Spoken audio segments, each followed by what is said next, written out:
Hi hello അസ്സലാമു അലൈക്കും welcome back. എല്ലാവർക്കും സുഖമാണല്ലോ. അപ്പോൾ ഇന്ന് ഞാൻ വന്നിട്ടുള്ളത് നല്ല ടേസ്റ്റ് ആയിട്ടുള്ള ഈ ഒരു അടിപൊളി ബീഫ് കറി എങ്ങനെയാണ് തയ്യാറാക്കി എടുക്കുന്നതെന്ന് കാണിക്കാൻ വേണ്ടിയിട്ടാണ്. അപ്പോൾ ഇതാ നല്ല കുറുകിയ ചാറോട് കൂട്ടിയിട്ടുള്ള ബീഫ് കറിയാണ്. നമുക്ക് ചോറിൻ്റെ കൂടെയും ചപ്പാത്തിൻ്റെ കൂടെയൊക്കെ നല്ലതുപോലെ തന്നെ കഴിക്കാൻ പറ്റും.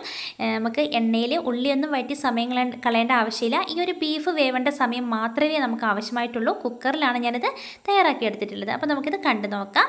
അതിനായിട്ട് ഞാനിത് 3/4 കിലോ ബീഫ് എടുത്തിട്ടുണ്ട്.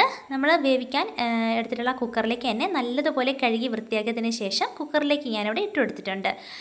നമ്മൾ ആ വെള്ളമൊക്കെ ഒന്ന് പോകാൻ വേണ്ടിയിട്ട് അരിപ്പയിലിട്ട് കൊടുക്കുന്നത് നല്ലതാണ്. അരിപ്പയിലിട്ട് വെച്ചിട്ടുണ്ടെങ്കിൽ ആ വെള്ളമൊക്കെ ഒന്ന് മൊത്തം ഇറ്റിപ്പോകും. അതിനുശേഷം നമ്മൾ ഏതിലാണോ വേവിക്കുന്നത് അതിലേക്ക് നമ്മുടെ ബീഫ് ഇട്ട് കൊടുക്കാം. ഞാനിവിടെ കുക്കറിലാണ് ബീഫ് വേവിക്കാൻ വേണ്ടി എടുക്കുന്നത്. അപ്പോൾ ഇനി ഇതിലേക്ക് നമുക്ക് വലിയൊരു സവാളയും അതുപോലെ തന്നെ ഒരു കഷ്ണം ഇഞ്ചിയും ഒരു ചുള വെളുത്തുള്ളിയാണ് ആവശ്യമായിട്ടുള്ളത്. അത് നമ്മൾ ചെറുതായിട്ട് കട്ട് ചെയ്തെടുത്തിട്ടുണ്ട്. കുറച്ച് കറിവേപ്പിലയും കൂടി എടുത്തിട്ടുണ്ട്. ഇനി ഇപ്പോൾ നമ്മൾ ഈ വേവിക്കാൻ വെച്ചിട്ടുള്ള ഈ ബീഫിലേക്ക് നമ്മൾ നേരത്തെ കട്ട് ചെയ്ത് വെച്ചിട്ടുള്ള ഒരു സവാളയും അതുപോലെ തന്നെ ഇഞ്ചിയും വെളുത്തുള്ളിയും കൂടി ഇതിലേക്ക് ഇട്ട് കൊടുക്കുന്നുണ്ട്.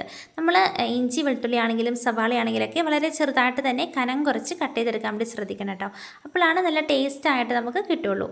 ഇനി ഇതിലേക്ക് നമ്മൾ ഒരു രണ്ട് കറിവേപ്പിലയും കൂടി ചേർത്ത് കൊടുക്കുന്നുണ്ട്. ഇത്രയും ചേർത്ത് കൊടുത്ത് കഴിഞ്ഞിട്ട് ഇനി നമുക്ക് പൊടികളൊക്കെ ചേർത്ത് കൊടുക്കാം. നമ്മൾ ഈ ഉള്ളി ആണെങ്കിലും ഇഞ്ചി വെളുത്തുള്ളി ഒന്നും നമ്മൾ എണ്ണയിൽ വഴറ്റി കൊടുക്കുന്നില്ല. നേരിട്ട് ഇങ്ങനെ തന്നെയാണ് ഇട്ട് കൊടുക്കുന്നത്. എന്നാലും കറിക്ക് നല്ല ടേസ്റ്റ് ഉണ്ടാവും കേട്ടോ. നമുക്ക് അതുകൊണ്ട് അധികം ടൈമിൻ്റെ ആവശ്യമൊന്നുമില്ല. ഈ ഒരു ബീഫ് വേവണ ടൈം മാത്രമേ നമുക്ക് ആവശ്യമായിട്ട് വരുന്നുള്ളൂ. ഇനി ഇതിലേക്ക് പൊടികൾ ചേർത്ത് കൊടുക്കാം. സാധാരണ നമ്മൾ എണ്ണയിൽ പൊടികളൊക്കെ ഒന്ന് ചൂടാക്കി എടുക്കലുണ്ട്. പക്ഷേ ഇവിടെ ഈ ബീഫ് കറിക്ക് അതിൻ്റെ ഒന്നും ആവശ്യമില്ല കേട്ടോ.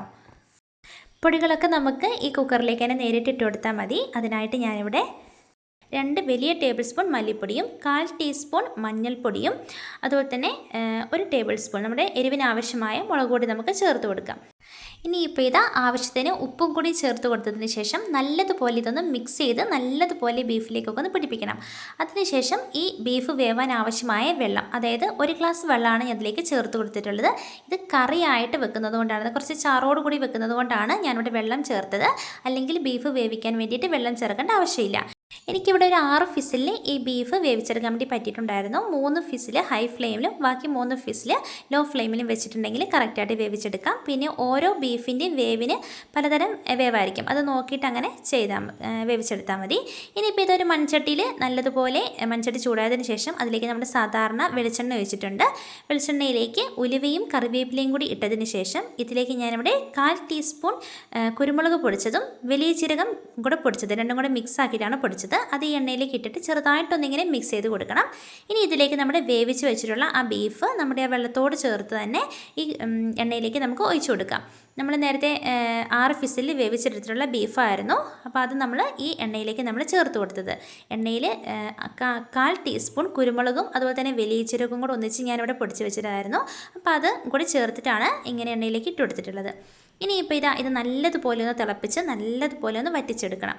അപ്പോൾ ഈ ഒരു പരുവത്തിലാവുമ്പോൾ നമുക്ക് ഫ്ലെയിം ഓഫ് ചെയ്യാവുന്നതാണ്. നിങ്ങൾക്ക് എത്ര ചാറ് വേണോ അതിനനുസരിച്ച് നിങ്ങൾക്ക് എടുക്കാവുന്നതാണ്.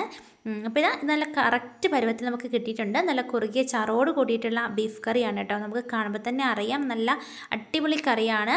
നമുക്ക് നെയ്ച്ചോറിൻ്റെ കൂടെയാണെങ്കിലും സാദാ ചോറിൻ്റെ കൂടെയാണെങ്കിലും പൊറോട്ടേൻ്റെയും അതുപോലെ തന്നെ ചപ്പാത്തിൻ്റെ കൂടെയൊക്കെ കഴിക്കാൻ പറ്റണ നല്ലൊരു കറിയാണ്.